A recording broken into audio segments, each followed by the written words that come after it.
Alright, what's good everyone? Welcome back to another video. And today we're going to be debunking some of the most common misconceptions people have around appointment setting. So appointment setting, high ticket sales, this whole space has been blowing up recently over the past 1 to 2 years.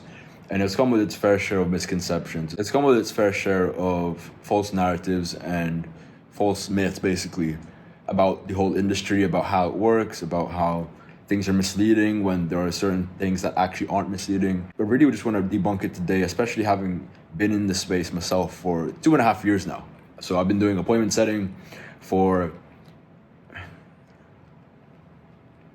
2.5 years, roughly 2.5 years, not just full time, but before that also for my own business. Obviously didn't work out. If you know my story, I was that kid who tried to run multiple businesses in the past, didn't really work out. But from that, I did learn the skill of appointment setting. I got my repetitions through that, so I wouldn't trade it for the world. So I've done it through my own businesses that I've tried in the past, the business I have today, but I've also done it full time for myself for several months to over a year for many different industries too, many different niches and different packages, offers, etc. So today, let's debunk some myths. Make sure you like, make sure you comment, and subscribe, especially if you're new to the channel. Let's get into it, okay? So the first misconception about appointment setting has to be it is oversaturated. Now, there is truth to that. I know where people are coming from when they say this, okay? It's kind of like the SMA space where everyone and their grandma is trying to start SMA. And before you comment about this scar, I just got it from sparring yesterday, so don't worry about it. It's going to heal up. But anyway, I see where they're coming from, and there's times when I felt like that too. It's like everyone and their grandma wanted to become a social media marketing agency back then, and even still now. Same thing is sort of happening with high ticket sales and appointment setting. So I see where that narrative is coming from. Like everyone's trying to get in this space, but here's the catch, here's the caveat. It is getting saturated, but only by the people who are just starting out or the people who don't know what they're doing. Actually, the people that don't know what they're doing, the ones that are incompetent. The saturation, the competition is getting bigger from those who are incompetent. That's why it is so important that you get out of that pile and get into the top 10, 5, 10, 2, 1% of appointment setters.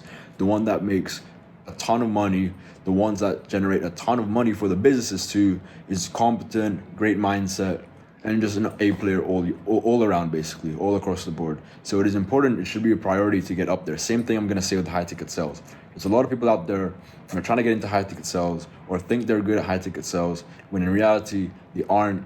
They think they're a big shark in the ocean when they really they don't know what a big shark in the ocean actually means. So your job, your mentality should be to get out of that pile of 90% who are incompetent, who don't do the work, who don't have the right mindset, who aren't good at what they do, get into that top echelon, the upper echelon of setters, of closers, whatever you want to do, right? Because then, yes, the players are better there. However, there's less of them, all right? So am I making sense here? There's less saturation from those that are at the top, okay? Everyone gets to eat at the top. The rest at the bottom, the lower performers, they're all going to be fighting, competing with each other, okay? So as the quote goes, cream always rises to the top. So make sure the cream become extremely good at what you do. That's why it's so important to get a mentor, for example, to invest in your self-education. Buy that course if you need to. Get into that network if you need to, even if you have to pay for it. Do these things so you become better at your skill and you put yourself constantly at better, more advantageous positions than your next peer who's in appointment setting, who's trying to do all this stuff on their own, who is stubborn, whatever you want to call the bad traits of appointment setters are. All right. So the first thing is get out of that pile of incompetent appointment setters. That's why it's saturated, because you guys are all just competing against each other at the bottom. All right. So that's the first one. Second misconception is that AI is going to take over appointment setting and high ticket sales. With high ticket sales, even less so. All right. With high ticket sales, you can never take out the human element of sales, because it takes human emotion, experiences, analogies, etc., stories. All that comes into closing a high ticket deal or sales in general. Sales is psychology. Sales is supposed to be human. It's supposed to be genuine, not AI, not robotic, okay? With appointment setting, I'd have to say the same thing too. Now, although saying that, there's a lower barrier to entry because appointment setting, it's an easier job. It's more, with DM setting, for example, phone setting, for example, you can train an AI to default messages and come up with some good messages, responses, objection handles. I think, I'm not gonna lie, I think in the next couple of years, we'll see that becoming closer and closer to reality.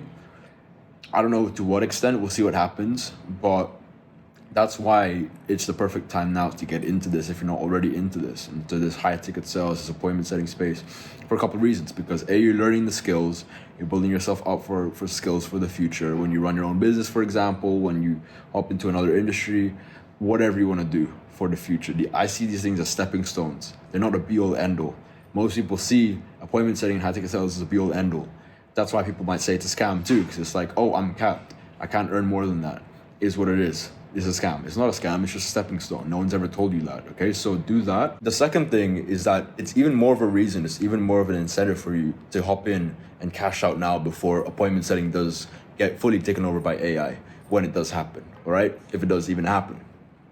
Like, just look at the opportunity that's right in front of you, hop in it, make a quick bag, and then use that to fund other things that are way higher leverage, future plans, future goals, higher ceilings, etc. All right? Again, appointment setting is a stepping stone. Before AI comes in and takes over, hop in, make a quick bag, see it as an opportunity, not as a disadvantage. Okay, so that's the second thing. Now, the third misconception about appointment setting is the fact that some people say it's basically another 9 to 5. It's a glorified 9 to 5. Now, that just really isn't the case. It's far from the truth. I mean, the only half truth, or the only kind of truth there is to that, is that yes, with a 9 to 5 you're working for someone. Yes, with appointment setting, it's not exactly a business. You are still working for someone. It's the same thing that can be said with high ticket closing. You're still working for someone, aka the offer that you're on, the business owner. All right. But apart from that, there's so many things that are different from appointment setting versus a traditional 9 to 5. I mean, there's a reason why so many people jump out of the 9 to 5 and replace their income with appointment setting. There's a reason why I didn't choose to pursue a 9 to 5 and instead chose to pursue the appointment setting industry world. Okay? With a 9 to 5, you have to clock in at a certain time, you're tied to a certain location, you have to listen to a shitty ass boss, you're at a fixed salary that doesn't change no matter what, except a 1 to 2 to 3 to 4% increase every so often. You have to request days off and whatnot. And overall, it's just a miserable experience. And with most 9 to 5s, unless you get to the really higher upper echelon careers, lawyers, doctors, nurses, etc., which will require a lot of qualifications to get to and a lot of years of experience to get to, you can be making that sort of money just 6 to 12 months into appointment setting with your head down, fully focused on a good offer. It can happen as quick as that. 6 to 12 months might sound like a long time. I know people who've gone to that same sort of level of income sooner times, but 6 to 12 months compared to 6 to 12 years, like which one are you gonna pick? All right? I hope that makes sense. And with appointment setting, you have the location freedom. You can literally do it from your laptop through your phone as long as you have a Wi-Fi connection. You get paid based on your performance, which is great. It's not only great for your character development, but also great for your income. So the more qualified meetings you book, the more people that they close through your meetings, the more you're gonna make, all right? If you're slacking off, you're being lazy, you're not booking enough meetings, or they're not qualified, then that's on you. Your income is a direct reflection of that. However, vice versa, if you're performing well, if you're a killer, if you're booking qualified meetings consistently and backing out the calendar, then your income is also going to reflect that, all right? So you eat what you kill.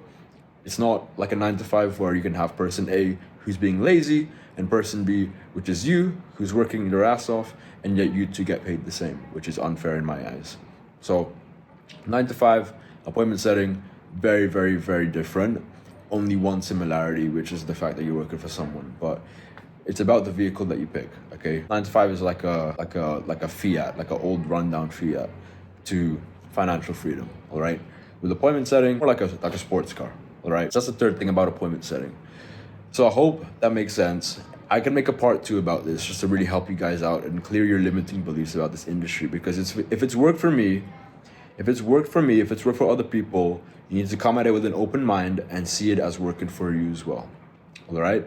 So I can make a part 2, clearing up more misconceptions, but those are the 3 biggest ones that stand out right now.